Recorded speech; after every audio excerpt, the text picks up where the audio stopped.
Philosophical suicide. The feeling of the absurd is not, for all that, the notion of the absurd. It lays the foundations for it, and that is all. It is not limited to that notion except in the brief moment when it passes judgment on the universe. Subsequently, it has a chance of going further. It is alive.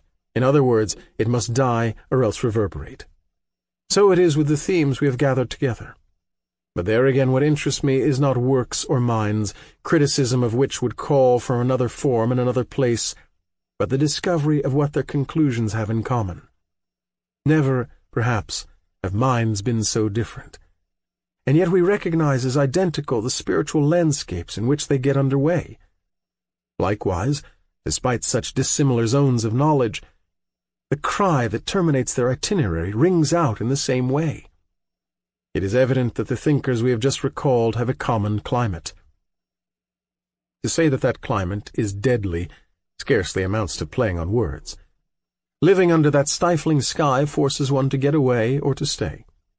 The important thing is to find out how people get away in the first case and why people stay in the second case.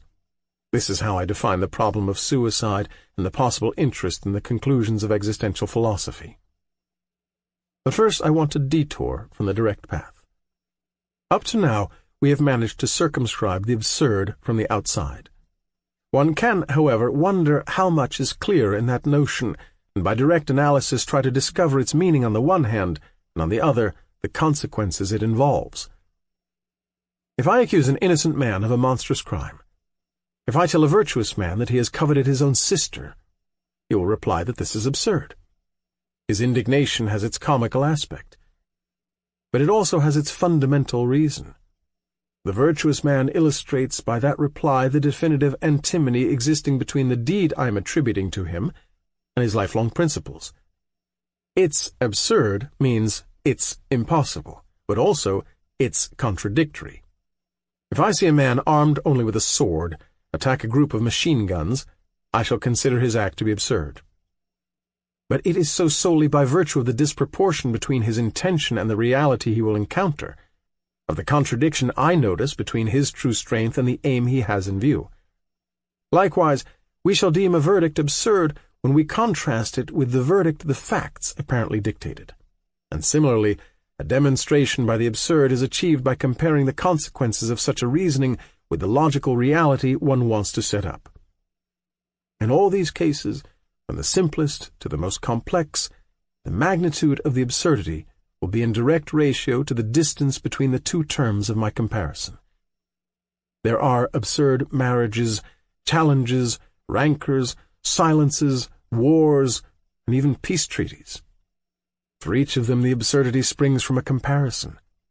I am thus justified in saying that the feeling of absurdity does not spring from the mere scrutiny of a fact or an impression, but that it bursts from the comparison between a bare fact and a certain reality, between an action and the world that transcends it.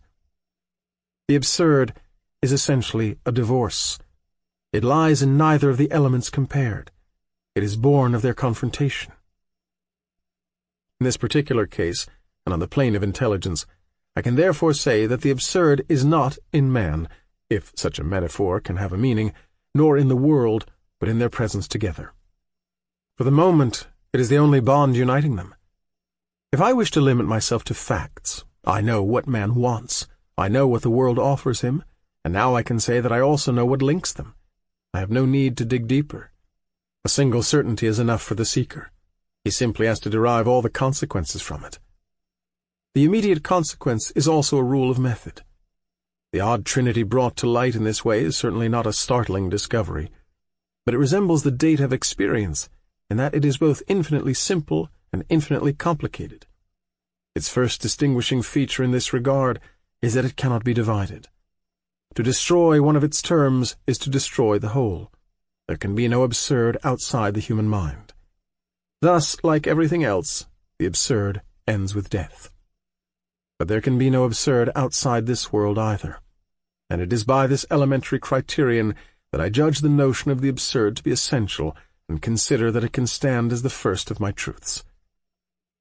The rule of method alluded to above appears here. If I judge that a thing is true, I must preserve it. If I attempt to solve a problem, at least I must not by that very solution conjure away one of the terms of the problem. For me the sole datum is the absurd. The first and, after all, the only condition of my inquiry is to preserve the very thing that crushes me, consequently to respect what I consider essential in it. I have just defined it as a confrontation and an unceasing struggle. And carrying this absurd logic to its conclusion, I must admit that that struggle implies a total absence of hope, which has nothing to do with despair, a continual rejection, which must not be confused with renunciation, and a conscious dissatisfaction, which must not be compared to immature unrest. Everything that destroys, conjures away, or exercises those requirements, and to begin with consent which overthrows divorce, ruins the absurd and devaluates the attitude that may then be proposed. The absurd has meaning only insofar as it is not agreed to. There exists an obvious fact that seems utterly moral, namely, that a man is always a prey to his truths.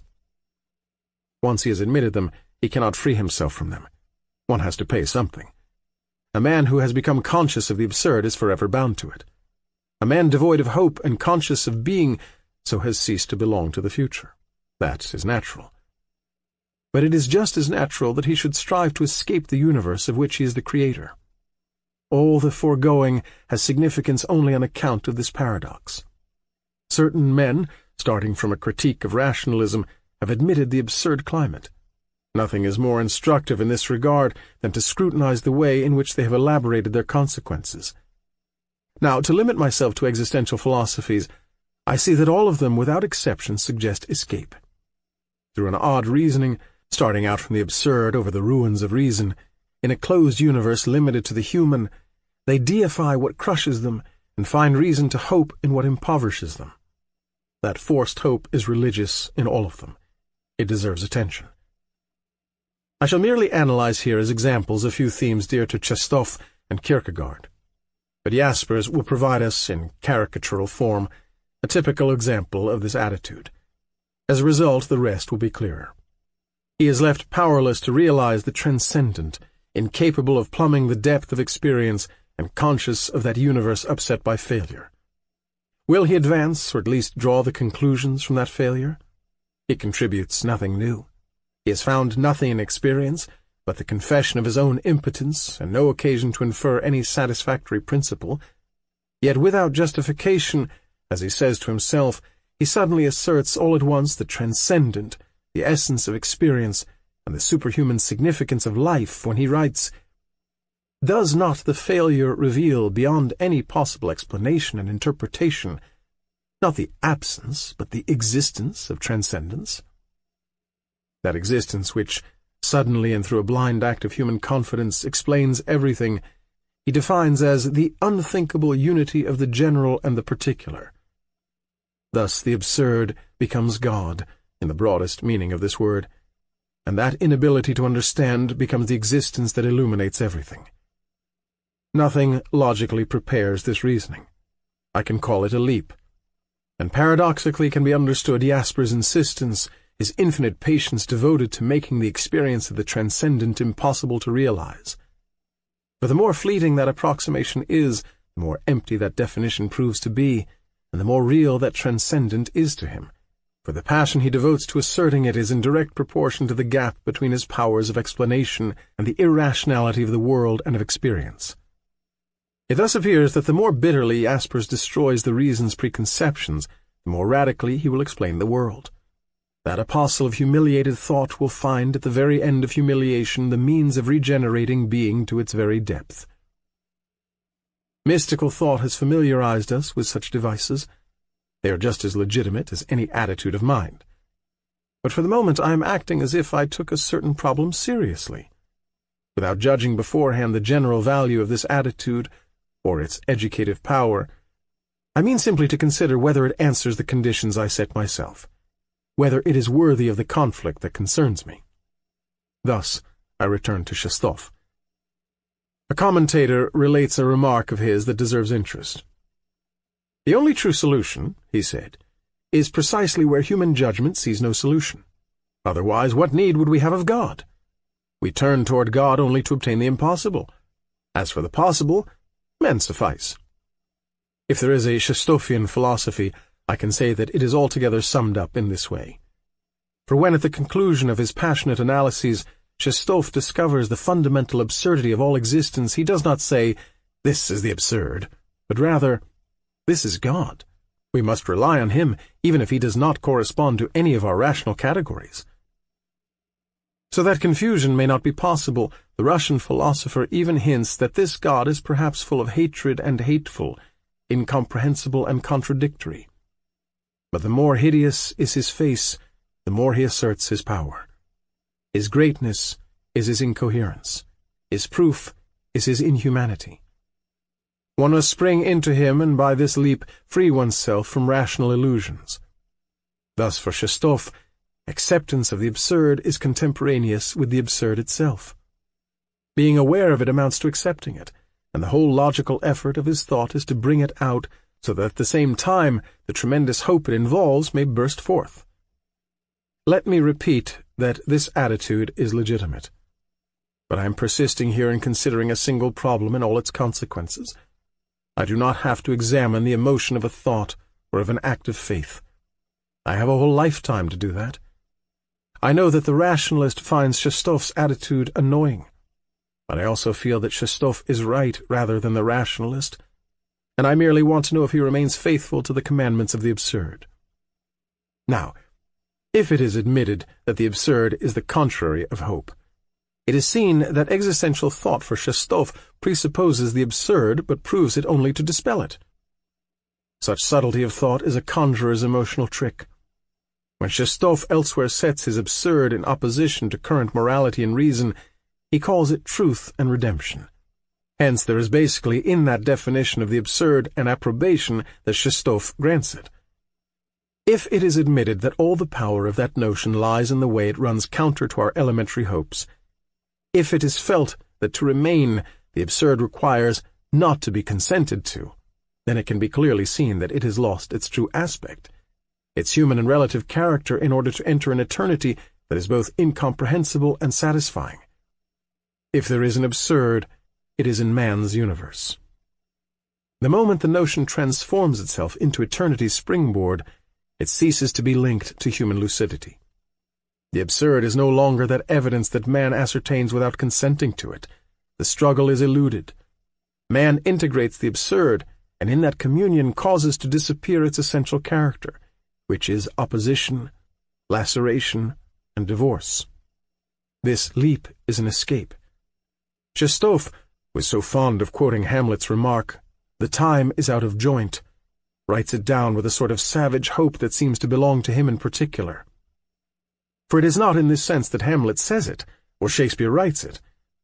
The intoxication of the irrational and the vocation of rapture turn a lucid mind away from the absurd. To Shestov, reason is useless, but there is something beyond reason. To an absurd mind, reason is useless, and there is nothing beyond reason.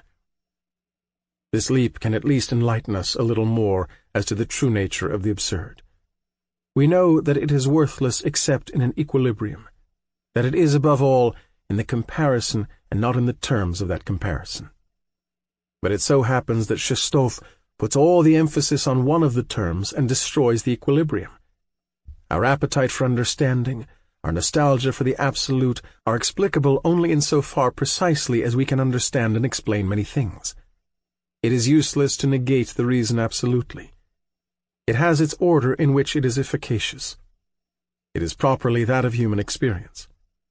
Whence we wanted to make everything clear. If we cannot do so, if the absurd is born on that occasion, it is born precisely at the very meeting point of that efficacious but limited reason with the ever-resurgent irrational. Now, when Shestov rises up against a Hegelian proposition such as the motion of the solar system takes place in conformity with immutable laws, and those laws are its reason, when he devotes all his passion to upsetting Spinoza's rationalism, he concludes, in effect, in favor of the vanity of all reason. Whence, by a natural and illegitimate reversal, to the preeminence of the irrational. But the transition is not evident, for here may intervene the notion of limit and the notion of level, the laws of nature may be operative up to a certain limit, beyond which they turn against themselves to give birth to the absurd. Or else, they may justify themselves on the level of description without for that reason being true on the level of explanation. Everything is sacrificed here to the irrational, and the demand for clarity being conjured away, the absurd disappears with one of the terms of its comparison. The absurd man, on the other hand, does not undertake such a leveling process. He recognizes the struggle, does not absolutely scorn reason, and admits the irrational. Thus he again embraces in a single glance all the data of experience, and he is little inclined to leap before knowing. He knows simply that in that alert awareness there is no further place for hope. What is perceptible in Leo Shestov will be perhaps even more so in Kierkegaard. To be sure, it is hard to outline clear propositions in so elusive a writer, but despite apparently opposed writings, beyond the pseudonyms, the tricks, and the smiles, can be felt throughout that work, as it were, the presentiment, at the same time as the apprehension, of a truth which eventually bursts forth in the last works. Kierkegaard likewise takes the leap. His childhood having been so frightened by Christianity, he ultimately returns to its harshest aspect. For him, too, antimony and paradox become criteria of the religious. Thus the very thing that led to despair of the meaning and depth of this life now gives it its truth and its clarity. Christianity is the scandal, and what Kierkegaard calls for quite plainly is the third sacrifice required by Ignatius Loyola, the one in which God most rejoices, the sacrifice of the intellect. This effect of the leap is odd, but must not surprise us any longer. He makes of the absurd the criterion of the other world, whereas it is simply a residue of the experience of this world. In his failure, says Kierkegaard, the believer finds his triumph. It is not for me to wonder to what stirring preaching this attitude is linked. I merely have to wonder if the spectacle of the absurd and its own character justifies it. On this point, I know that it is not so. Upon considering again the content of the absurd, one understands better the method that inspired Kierkegaard. Between the irrational of the world and the insurgent nostalgia of the absurd, he does not maintain the equilibrium. He does not respect the relationship that constitutes, properly speaking, the feeling of absurdity. Sure of being unable to escape the irrational, he wants at least to save himself from that desperate nostalgia that seems to him sterile and devoid of implication. But if he may be right on this point in his judgment, he could not be in his negation. If he substitutes for his cry a revolt of frantic adherence, at once he is led to blind himself to the absurd which hitherto enlightened him and to deify the only certainty he henceforth possesses, the irrational. The important thing, as Abbé Galiani said to Madame d'Épinay, is not to be cured, but to live with one's ailments. Kierkegaard wants to be cured. To be cured is his frenzied wish, and it runs throughout his whole journal. The entire effort of his intelligence is to escape the antimony of the human condition. And all the more desperate effort, since he intermittently perceives its vanity when he speaks of himself, as if neither fear of God nor piety were capable of bringing him to peace.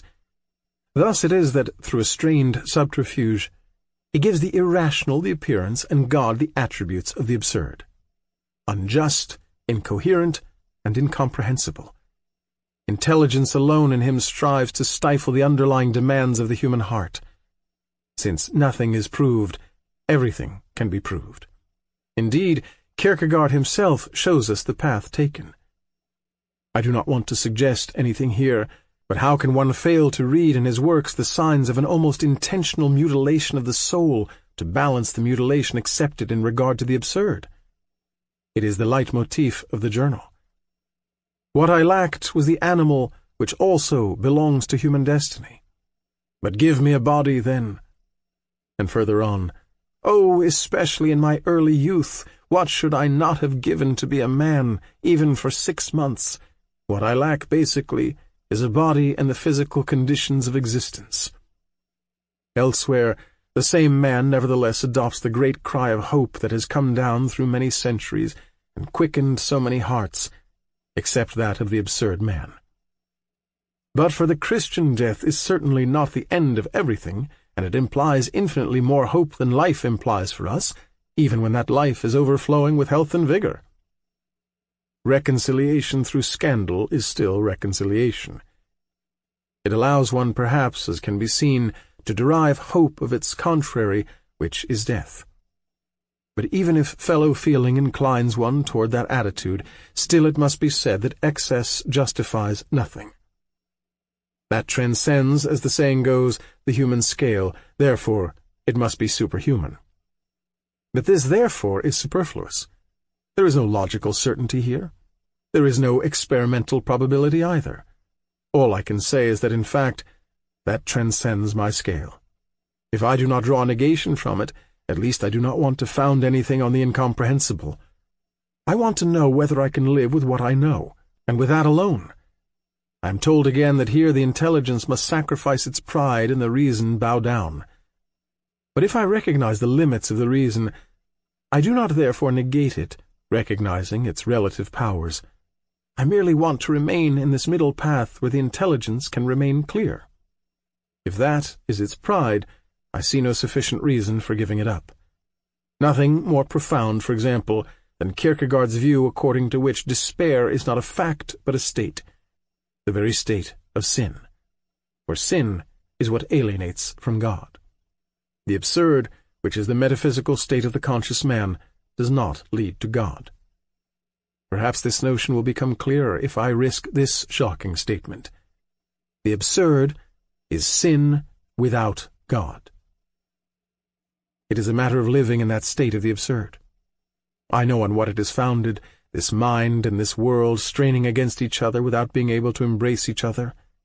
I ask for the rule of life of that state, and what I am offered neglects its basis, negates one of the terms of the painful opposition, demands of me a resignation. I ask what is involved in the condition I recognize as mine. I know it implies obscurity and ignorance, and I am assured that this ignorance explains everything, and that this darkness is my light. But there is no reply here to my intent, and this stirring lyricism cannot hide the paradox from me. One must therefore turn away. Kierkegaard may shout in warning, if man had no eternal consciousness, if at the bottom of everything there were merely a wild, seething force producing everything, both large and trifling, in the storm of dark passions, if the bottomless void that nothing can fill underlay all things, what would life be but despair? This cry is not likely to stop the absurd man. Seeking what is true is not seeking what is desirable. If in order to elude the anxious question, what would life be, one must, like the donkey, feed on the roses of illusion, then the absurd mind, rather than resigning itself to falsehood, prefers to adopt fearlessly Kierkegaard's reply, despair. Everything considered, a determined soul will always manage.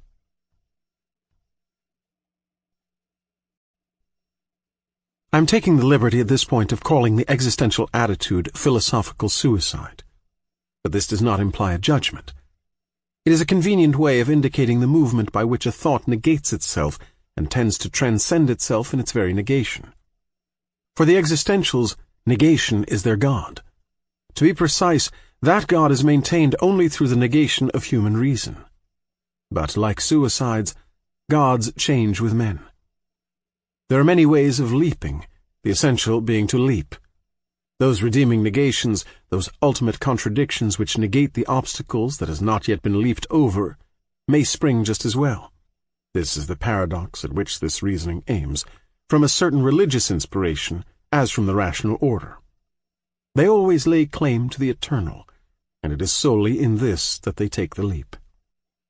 It must be repeated that the reasoning developed in this essay leaves out altogether the most widespread spiritual attitude of our enlightened age, the one based on the principle that all is reason, which aims to explain the world. It is natural to give a clear view of the world after accepting the idea that it must be clear. That is even legitimate, but does not concern the reasoning we are following out here. In fact, our aim is to shed light upon the step taken by the mind, when, starting from a philosophy of the world's lack of meaning, it ends up by finding a meaning and depth in it. The most touching of those steps is religious in essence. It becomes obvious in the theme of the irrational. But the most paradoxical and most significant is certainly the one that attributes rational reasons to a world it originally imagined as devoid of any guiding principle.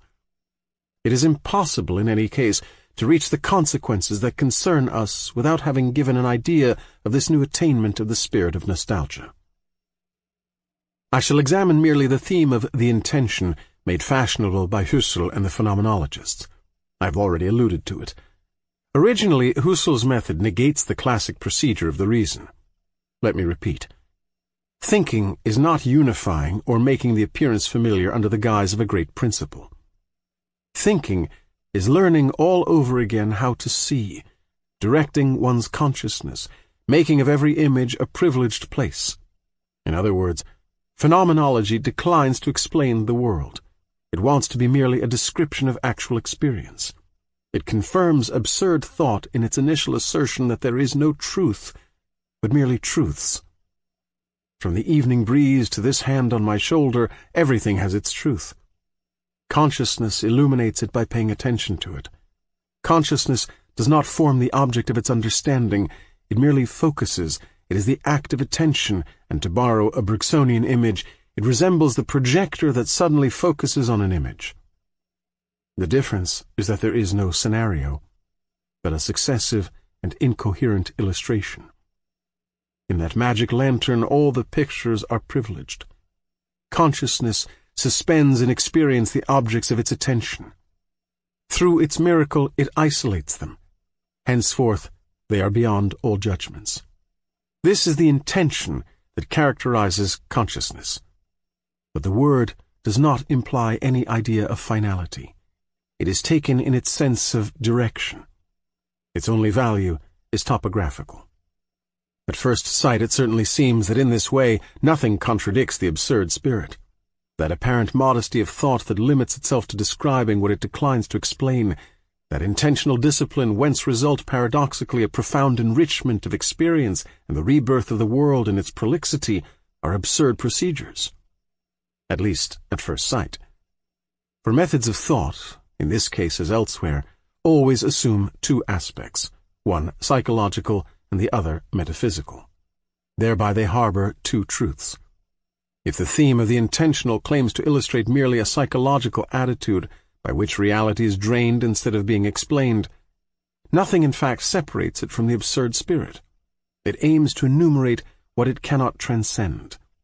It affirms solely that without any unifying principle, thought can still take delight in describing and understanding every aspect of experience. The truth involved, then, for each of those aspects is psychological in nature. It simply testifies to the interest that reality can offer. It is a way of awaking a sleeping world and of making it vivid to the mind. But if one attempts to extend and give a rational basis to that notion of truth, if one claims to discover in this way the essence of each object of knowledge, one restores its depth to experience. For an absurd mind, that is incomprehensible. Now, it is this wavering between modesty and assurance that is noticeable in the intentional attitude, and this shimmering of phenomenological thought will illustrate the absurd reasoning better than anything else. For Husserl speaks likewise of extra-temporal essences, brought to light by the intention, and he sounds like Plato. All things are not explained by one thing, but by all things. I see no difference. To be sure, those ideas or those essences that consciousness effectuates at the end of every description are not yet to be considered perfect models. But it is asserted that they are directly present in each datum of perception. There is no longer a single idea explaining everything, but an infinite number of essences giving a meaning to an infinite number of objects. The world comes to a stop, but also lights up. Platonic realism becomes intuitive, but it is still realism. Kierkegaard was swallowed up in his God. Parmenides plunged thought into the one. But here thought hurls itself into an abstract polytheism. But this is not all. Hallucinations and fictions likewise belong to extra-temporal essences. In the new world of ideas, the species of centaurs collaborates with the more modest species of metropolitan man. For the absurd man, there was a truth as well as a bitterness in that purely psychological opinion that all aspects of the world are privileged. To say that everything is privileged is tantamount to saying that everything is equivalent. But the metaphysical aspect of that truth is so far-reaching that through an elementary reaction he feels closer perhaps to Plato. He is taught, in fact, that every image presupposes an equally privileged essence. In this ideal world without hierarchy, the formal army is composed solely of generals. To be sure, transcendency had been eliminated. But a sudden shift in thought brings back into the world a sort of fragmentary immanence which restores to the universe its depth. Am I to fear having carried too far a theme handled with greater circumspection by its creators? I read merely these assertions of Husserl, apparently paradoxical yet rigorously logical if what precedes is accepted. That which is true absolutely in itself. Truth is one, identical with itself, however different the creatures who perceive it, men, monsters, angels, or gods.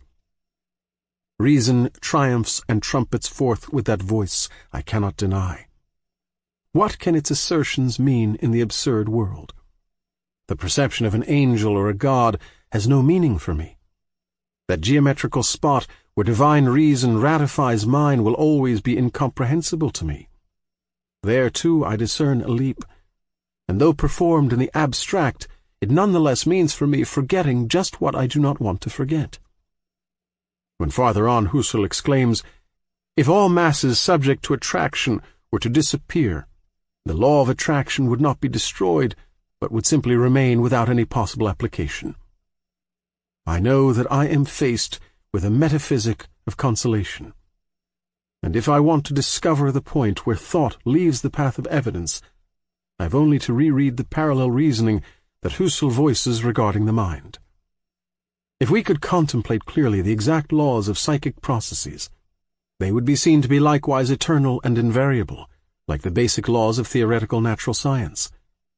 Hence they would be valid even if there were no psychic process. Even if the mind were not, its laws would be. I see, then, that of a psychological truth, Husserl aims to make a rational rule. After having denied the integrating power of human reason, he leaps by this expedient to eternal reason. Husserl's theme of the concrete universe cannot then surprise me. If I am told that all essences are not formal, but that some are material, that the first are the object of logic and the second of science, this is merely a question of definition. The abstract, I am told, indicates but a part, without consistency in itself, of a concrete universal. But the wavering already noted allows me to throw light on the confusion of these terms. For that may mean that the concrete object of my attention, this sky, the reflection of that water on this coat, alone preserve the prestige of the real that my interest isolates in the world. And I shall not deny it. But that may mean also that this coat itself is universal, has its particular and sufficient essence, belongs to the world of forms. I then realize that merely the order of the procession has been changed. This world has ceased to have its reflection in a higher universe, but the heaven of forms is figured in the host of images of this earth. This changes nothing for me. Rather than encountering here a taste for the concrete, the meaning of the human condition, I find an intellectualism sufficiently unbridled to generalize the concrete itself. It is futile to be amazed by the apparent paradox that leads thought to its own negation by the opposite paths of humiliated reason and triumphal reason. From the abstract God of Husserl to the dazzling God of Kierkegaard, the distance is not so great. Reason and the irrational lead to the same preaching. In truth, the way matters but little. The will to arrive suffices. The abstract philosopher and the religious philosopher start out from the same disorder and support each other in the same anxiety. But the essential is to explain. Nostalgia is stronger here than knowledge. It is significant that the thought of the epoch is at once one of the most deeply imbued with a philosophy of the non-significance of the world and one of the most divided in its conclusions. It is constantly oscillating between extreme rationalization of reality, which tends to break up that thought into standard reasons, and its extreme irrationalization, which tends to deify it. But this divorce is only apparent. It is a matter of reconciliation, and in both cases the leap suffices. It is always wrongly thought that the notion of reason is a one-way notion. To tell the truth, however rigorous it may be in its ambition, this concept is nonetheless just as unstable as others. Reason bears a quite human aspect, but it also is able to turn toward the divine. Since Plotinus, who was the first to reconcile it with the eternal climate, it has learned to turn away from the most cherished of its principles, which is contradiction, in order to integrate into it the strangest, the quite magic one of participation. It is an instrument of thought, and not thought itself. Above all, a man's thought is his nostalgia. Just as reason was able to soothe the melancholy of Plotinus, it provides modern anguish the means of calming itself in the familiar setting of the eternal. The absurd mind has less luck. For it, the world is neither so rational nor so irrational. It is unreasonable, and only that. With Husserl, the reason eventually has no limits at all. The absurd, on the contrary, establishes its limits, since it is powerless to calm its anguish. Kierkegaard independently asserts that a single limit is enough to negate that anguish. But the absurd does not go so far. For it, that limit is directed solely at the reason's ambitions. The theme of the irrational, as it is conceived by the existentials, is reason becoming confused and escaping by negating itself. The absurd is lucid reason noting its limits. Only at the end of this difficult path does the absurd man recognize his true motives. Upon comparing his inner exigence and what is then offered him, he suddenly feels he is going to turn away. In the universe of Husserl, the world becomes clear, and that longing for familiarity that man's heart harbors becomes useless. In Kierkegaard's apocalypse, that desire for clarity must be given up if it wants to be satisfied. Sin is not so much knowing. If it were, everybody would be innocent, as wanting to know. Indeed, it is the only sin of which the absurd man can feel that it constitutes both his guilt and his innocence. He is offered a solution in which all the past contradictions have become merely polemical games. But this is not the way he experienced them. Their truth must be preserved, which consists in not being satisfied. He does not want preaching. My reasoning wants to be faithful to the evidence that aroused it. That evidence is the absurd. It is that divorce between the mind that desires and the world that disappoints, my nostalgia for unity, this fragmented universe, and the contradiction that binds them together. Kierkegaard suppresses my nostalgia, and Husserl gathers together that universe. That is not what I was expecting. It was a matter of living and thinking with those dislocations, of knowing whether one had to accept or refuse. There can be no question of masking the evidence, of suppressing the absurd by denying one of the terms of its equation. It is essential to know whether one can live with it, or whether, on the other hand, logic commands one to die of it. I am not interested in philosophical suicide, but rather in plain suicide. I merely wish to purge it of its emotional content and know its logic and its integrity. Any other position implies for the absurd mind deceit and the mind's retreat before what the mind itself has brought to light. Husserl claims to obey the desire to escape the inveterate habit of living and thinking in certain well-known and convenient conditions of existence. But the final leap restores in him the eternal and its comfort. The leap does not represent an extreme danger as Kierkegaard would like it to do. The danger, on the contrary, lies in the subtle instant that precedes the leap. Being able to remain on that dizzying crest, that is integrity, and the rest is subterfuge.